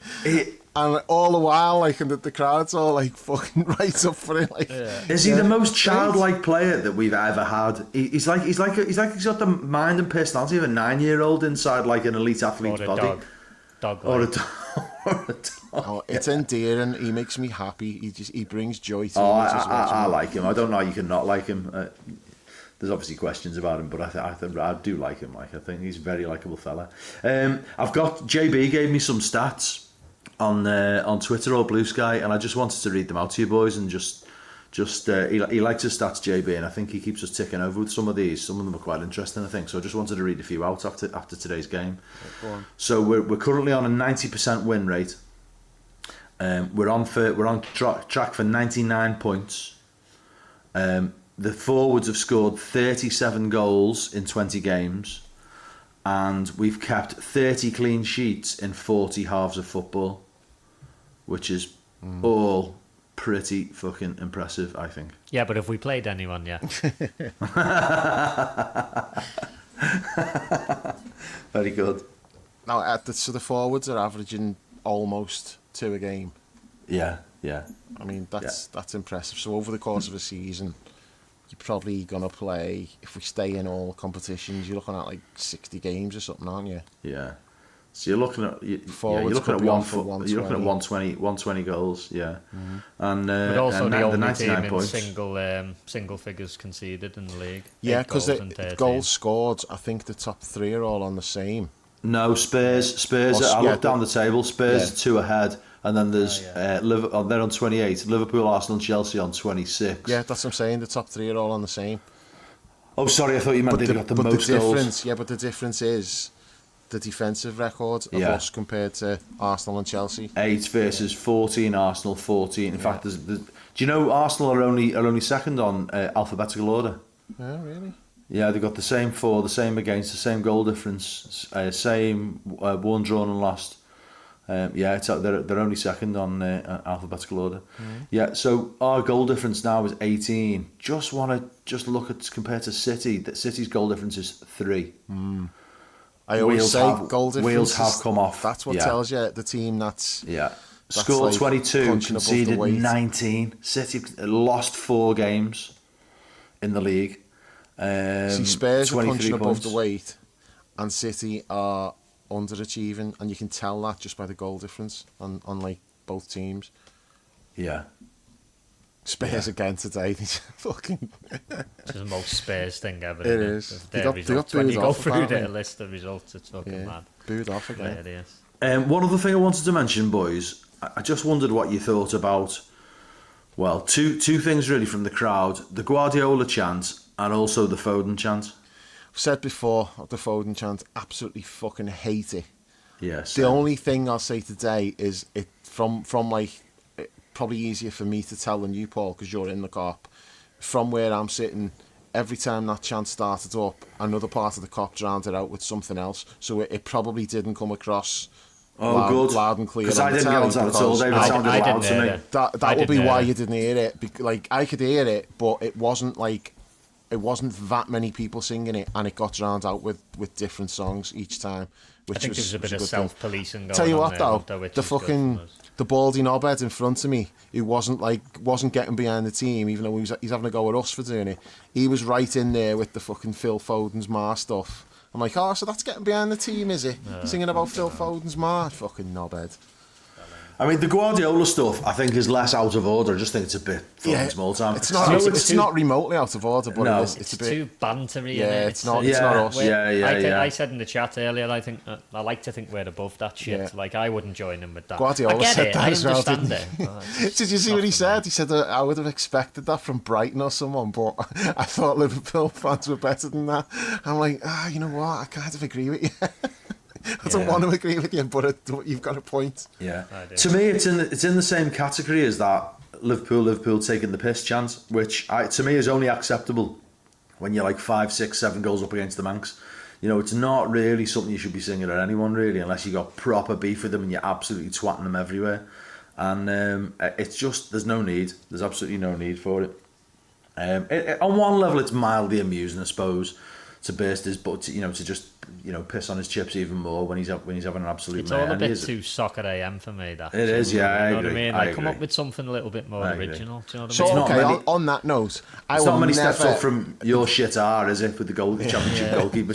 You know what I mean? But do you know what though? That's actually kind of come back into fashion. When someone does that now, I laugh. I think it's dead funny if someone does that. That's just because you're getting old, Dave. No, that is funny. That's all that is. Because like no one does it, so when someone does do it, you're like, oh yeah, okay, fair enough. But I cannot get my head around the fact that nobody ever sings about City's cheating. How are they getting away with that? How come fans, especially us, after what we've suffered at the hands of them cheating, how come everywhere they go, they're not getting subjected to like opposition fans fucking ramming it down the throats about you cheating bastards? Like I was talking to John about it, and John said the only time he can actually remember it happening was United in the cup final. United fans were singing it to them in the cup final, like, you cheating bastards, you know what you are. They were singing that. Cheating bastards, you know what you are, yeah. You know, be original. You know, if sing that, that's fair enough. But come on, there must be all kinds of things you could come up with to fucking draw their attention to that. They've got away with that completely scot-free. Nobody ever fucking taunts them over it. It's absolutely mental when you think how football fans are, where they latch on to the slightest little thing and will, like, make a big deal of it. Like, Jamie Vardy, your wife's a grass. You know, like that kind of thing. Jamie Vardy was getting that everywhere he went. How have Man City not been getting, like, all kinds of cheating songs at them? How has that happened? It's mind-blowing. Because a lot of football fans refuse to accept that they fucking have. Yeah, but there's also, like... When you speak to people. But we know what they've done. How come we're not singing? How come Arsenal are not singing it to them? I don't know whether it's just a little bit of a almost sour grapes thing. Do you know what I mean? They're worried a little bit that if you're singing about that, football fans don't care about that though. I know, but that's the only thing I can think of. I find it absolutely fucking really bizarre. And then you've got a Mike holding up his 6 fingers. It'll certainly happen when they're found guilty. I'm like, look, you're holding up your 6 fingers, mate. You know, how many Tour de France's did Lance Armstrong win? Did you see Terry posted that picture? Terry posted a picture of Guardiola and next to Armstrong, both holding up 6. Oh, so he won 6, did he? Maybe he won more afterwards. That might have been. He's doing exactly the same. It's like the 5 and the 1. There you go. Nobody gives a shit about his Tour de France either. You know, so you can taunt all you like about 6 titles, but they mean nothing because of how you've got them. 2 last points I wanted to make. Going back to that though, the Guardiola thing. Sorry, mate. That's like no, it's okay. There's just 2 things on it. One, the fact that he was doing it is very telling because it's clearly getting to him. Look at what he's doing to his fucking face. Doing the big shit eating grin as he's doing it, making out he doesn't care when he fucking really does. Like it's clearly hurting him what's happening there, and I'm all for that. That's fucking happy days. That's the first thing, and the second one is just what you've said, Dave. Like, we don't give a shit. Like, come back to something that's gonna hurt us. That doesn't hurt me. Do you know what I mean? No. Yeah, when we look back on the last few years, it's scandalous. That it hurts that we've been cheated out of it. But that's a different thing. It hurts from our angle rather than the fact that they've won it, if you know what I mean. It's more the impact it's had on us rather than anything that they've done. But go on, Paul. Just 2 thoughts. First one is, I'll get both your takes on. I thought your boy Cav was really good today, Dave, and I think he might be one of the best referees in the league now. Yeah. Cavani. So, I said to John at the start, I don't know if you noticed this, but like at the start when they done like the coin toss, I said to John, he's brought his fucking 2-sided, his double-sided coin here, because Virgil didn't seem happy with it. Virgil mentioned it in his interview. Have you seen it? No, but he said he started to do the coin toss while Virgil was still sorting out the little lad who was the mascot. Whose name was Isaac, I think. He name-checked him, which I thought was quite a nice touch. He name-checked the mascot. So who got to pick, heads or tails? I'm not sure. He didn't go. But he said what. Patrick Davidson asked him what was going on there, and he said, I was just annoyed that. Patrick Davidson said, "Were you annoyed that they turned you around?" And he said, "No, I was annoyed with the referee because he started the coin toss and I wasn't ready. I was still sorting Isaac out, who's the mascot." All right. Yeah, I could see he wasn't happy about something, but no, I thought other than the fact he was just ignoring constantly Mo getting fouled, other than that, I thought he had a really good game. And it's the second time I remember him taking charge of a game against City, and he was really good in the other game as well, to be fair. Yeah, I think he's good. Now, considering like the rumours, he grew up like right next to Main Road, and the rumours are that his family are all City fans. I mean, there is some rumours that his wife's got a box at City now. I don't know if that's true or not, but like you would be a little bit concerned about potential bias towards City. I didn't see any of that today. I thought I thought he refereed the game really well. Let the game flow. I thought he's mostly good. You know, the bad game that he had. He booked players at the right times as well. The game that stands out where he was bad was the League Cup final last year, and Klopp said like the game was too big for him and stuff, which I don't agree with at all. You know, it's not too big for him because he has had big games before. He's not some like the referee we had last week who I'd never seen before. It's not like that. You know, he is an experienced ref, but he didn't have a good game against Chelsea. Remember, he missed like the red card when your boy got injured, Brownie.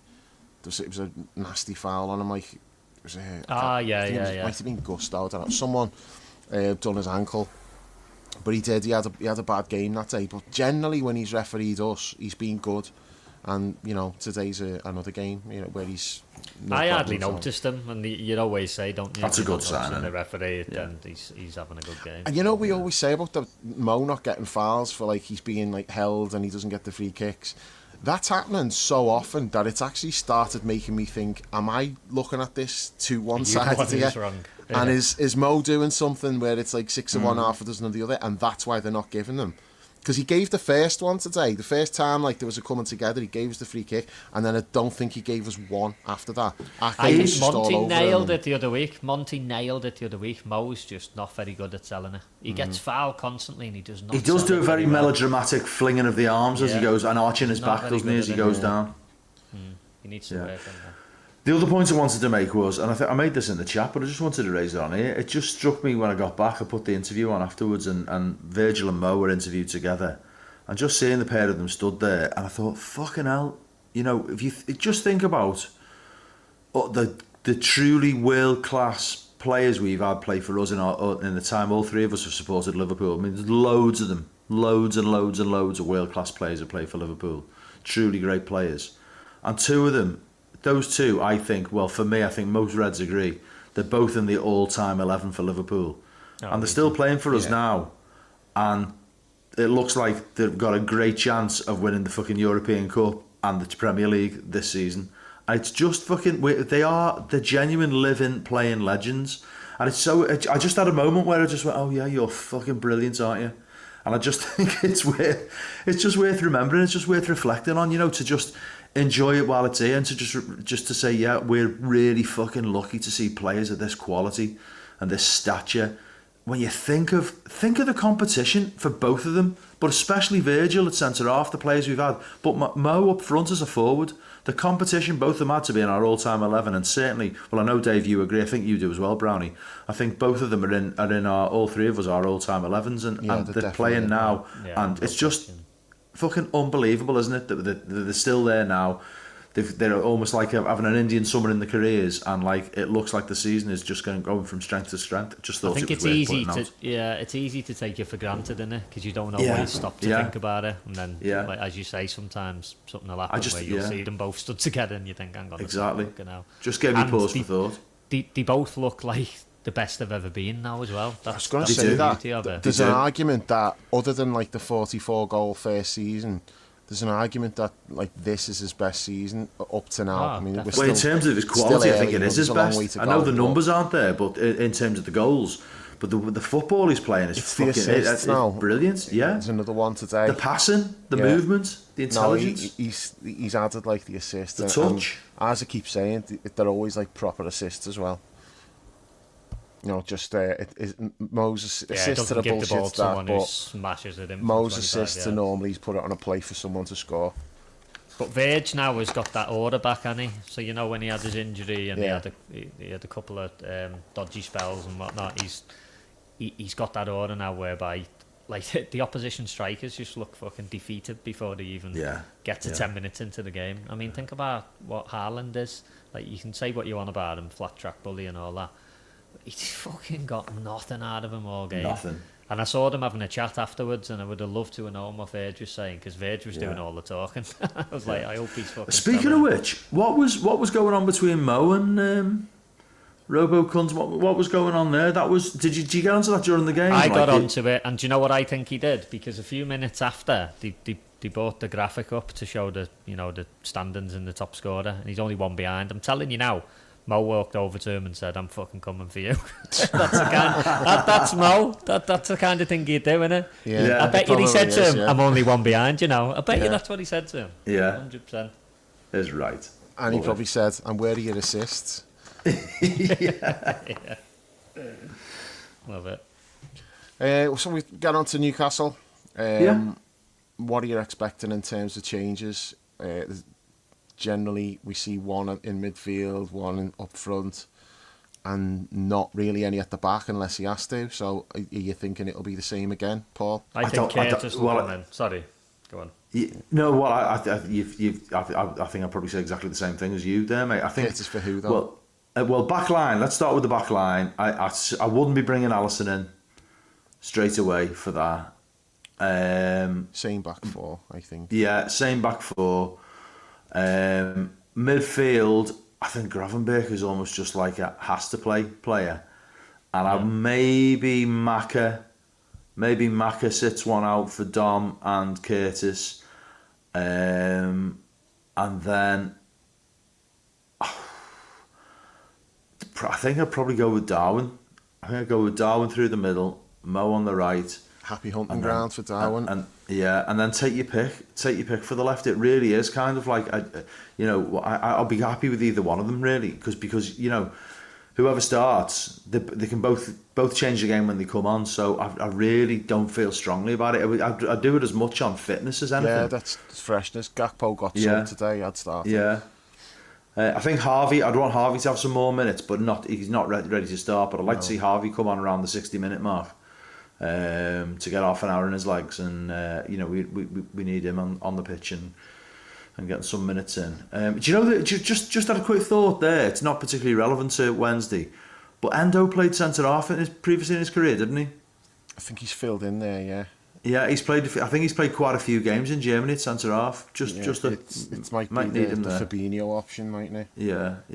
Sorry, I've sidetracked us there, but it just came to head. I was thinking about the squad, but yeah, largely going a very similar team that's played last few games. It's you're tinkering around the edges, really. I mean, I think. What about you, Brown? Are you saying the same, or? I'd go Curtis, but I mean, you could argue it's a bit of a toss up between Dom and Maka, but I'd give Dom a rest just because I'm mindful of the energy that he's putting in, and I want him fresh for the derby. Yeah, because after him is what I spoke about, like the tunnel spat he had with Tarkowski.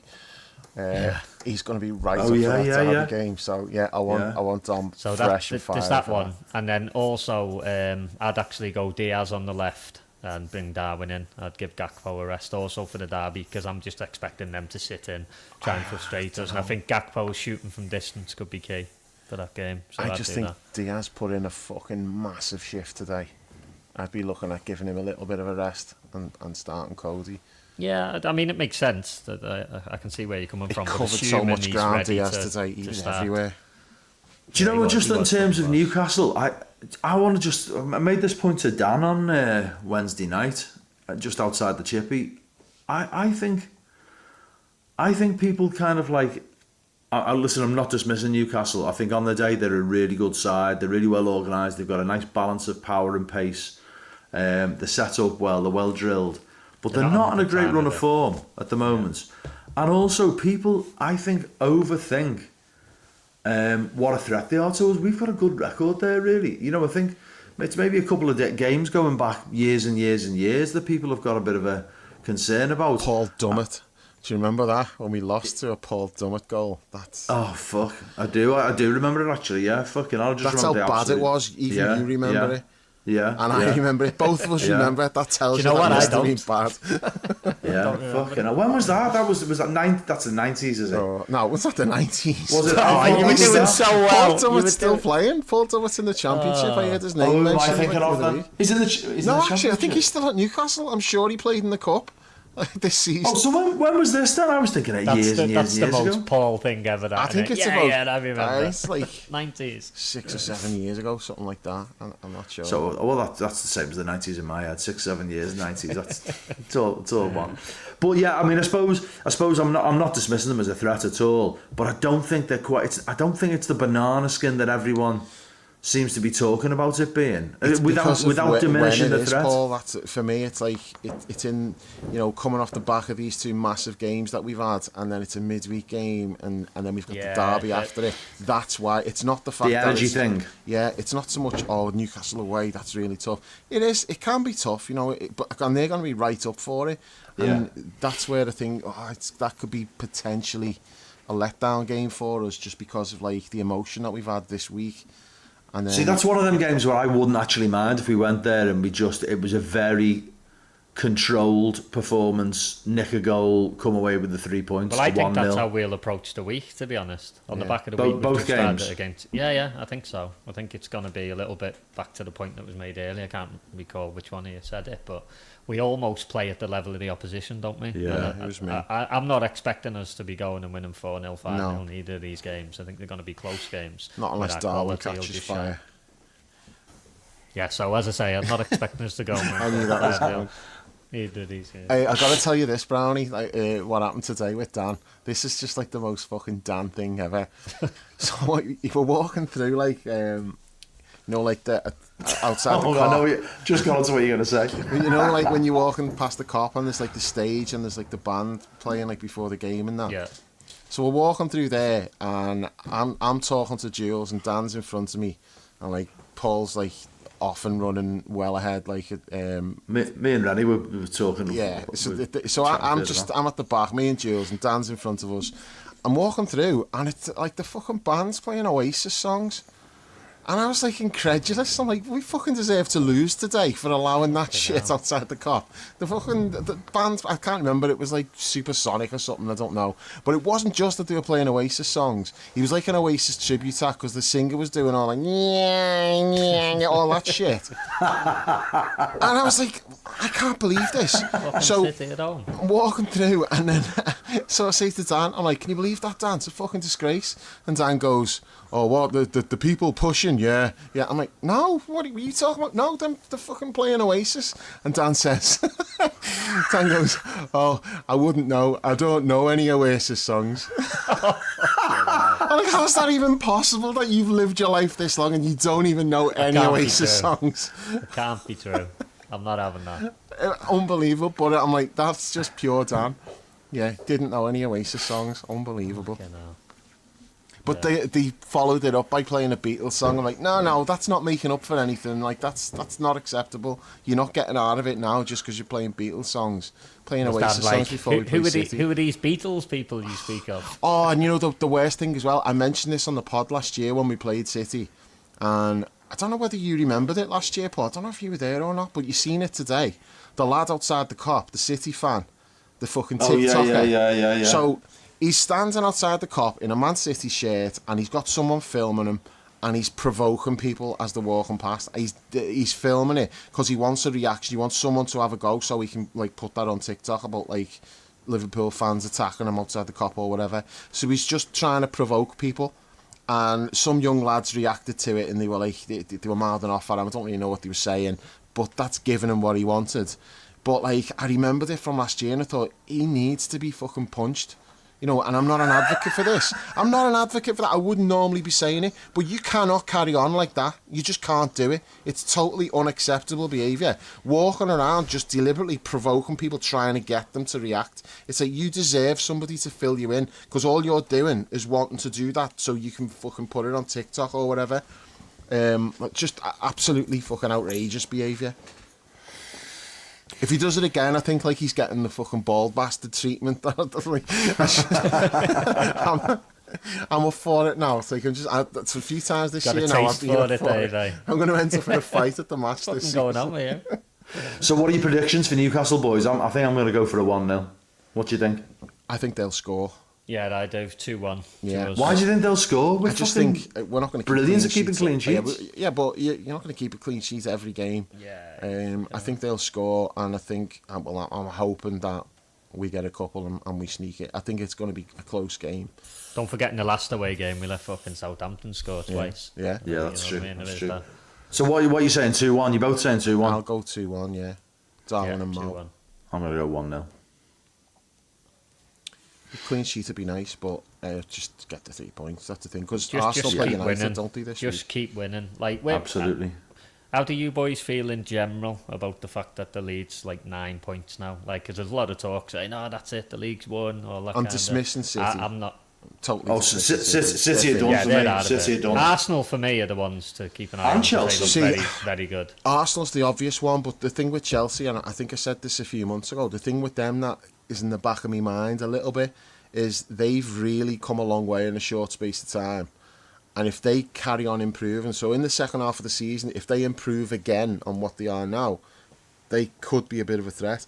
But then I also think there's absolutely no way they can possibly win the league with that fucking jabroni in goal. Yeah. There's no way. He's just giving goals away all the time. He's garbage. So that's not a league-winning goalkeeper. I agree with that. I also Too think soon for them. their lack of experience.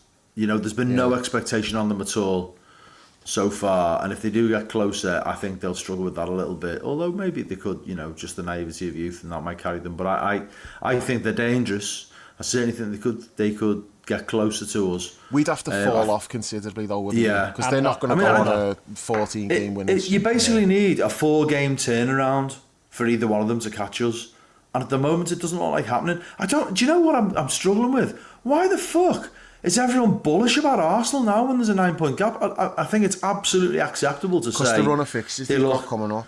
It's absolutely acceptable to say they look great in the week. Odegaard and Saka linking up really well.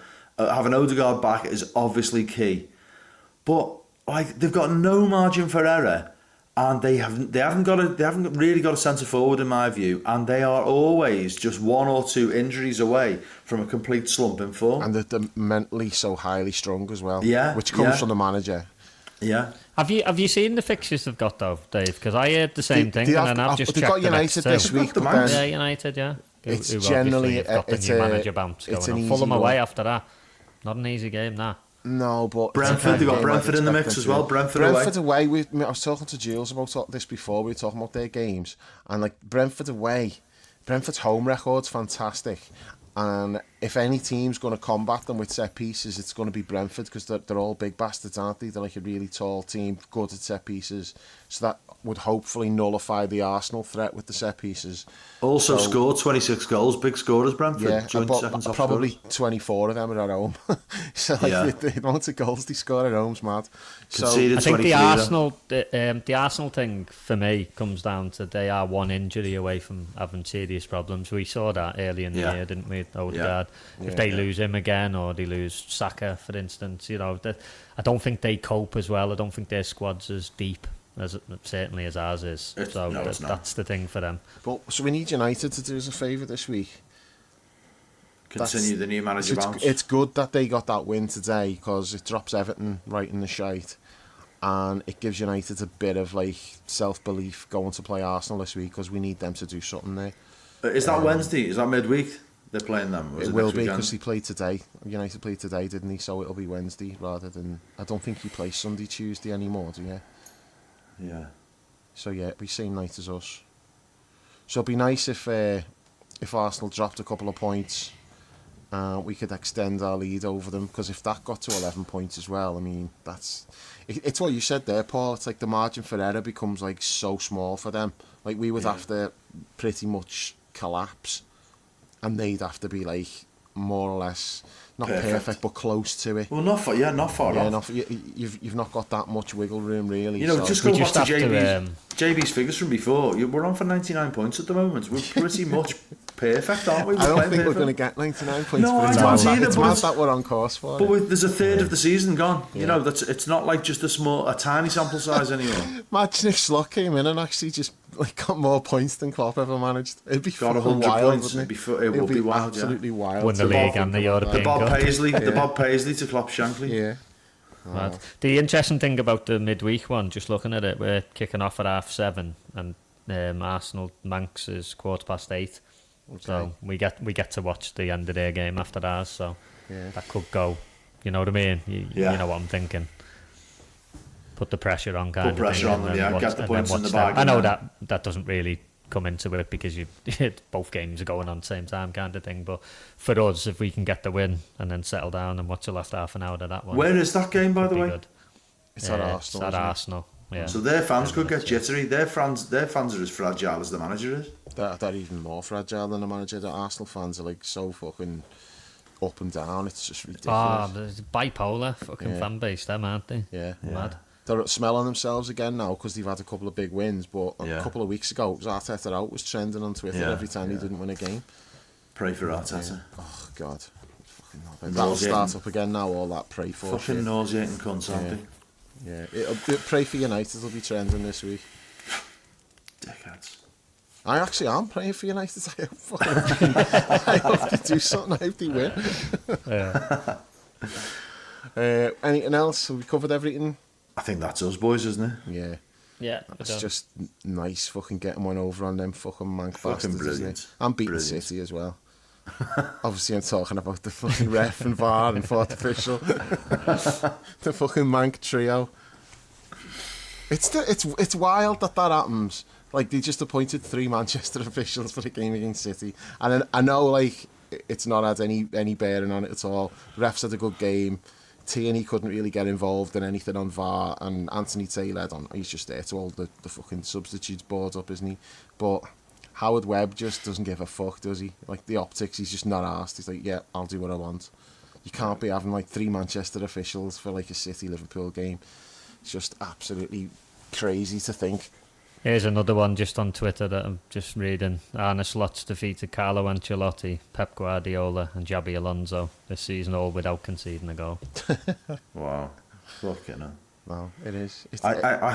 He's looking like the real deal, isn't he? He is looking like he's the real deal. I really like just watching him, just interviews and press conferences and that. Yeah. I just think he seems like a really sound He's a cool cat, well. isn't he? Yeah. He's a Very, fucking very, cool one. very calm, yeah. When he gets asked the question, if you pause it and you think, what would I want him to say here? Generally, that's what he says. He doesn't say anything stupid. His answers are always like what you would want to hear him say. That's something when you get a new manager, you're always a bit wary. You don't know what they're going to be like. How maybe they're getting asked questions in it's a second language as well. So there's that aspect of it. It's like, oh, is he going to say stuff that's not going to come across well? But I think he just always has the right answers for whatever he's asked, and his demeanour never changes either. Yeah, he's just. I also worry about whether they're kind of going to understand us, because we're a little bit different, aren't we? We don't do things the same way as like other clubs, and I think as the games are ticking on, he's getting us more, isn't he? You know what I mean? Do you know he's what I think helps the with crowd. that? And it's an underrated thing, but what you'll see is, and it's not just him. I'm sure there's other people, but I always think the amount of time he spends with Tony Barrett. Yeah. Tony's like the press officer. He accompanies him to every press conference, and before he goes in, Tony will have said to him, "Look, you're probably going to get asked about this." And obviously, Tony knows all the journalists as well, so he's got a good idea of what the talking points are going to be and what he's likely to be asked, and he can prepare him for all that. But he can also, just say to him, look, this is the kind of thing that fans would want to hear in answer to that question and that. And so I think he's got people that will help him with that, because you can't just come in and immediately know. You need help. You do need people, and I think that's where Tony Barrett's going to be really important. He's starting to buzz off the fans as well, isn't he? Genuinely now, you can see he's really appreciating the level of support at Anfield and enjoying that. That's always because he nice knows to see as that well. we can use it. Clearly he's a guy who looks for all those little things that will give you the extra 1%, and I think he knows, doesn't he, that that's something that he can use. Yep. Right. Okay. I want to go and see if that dickhead's been kicked out the jungle now, Dave. Oh, yeah. I probably won't get to see it tonight because I'll be editing this to post it up. But I'd love nothing more than to be like, as if you've watched that shite, but I agree with you, Paul. I hope he's gone as well. Get Dean out. Get Dean out, yeah. Hashtag, yeah. Fucking self-centered little blade. On that note. Yeah. Nice one, boys. Okay, thanks for listening, and we'll catch you soon.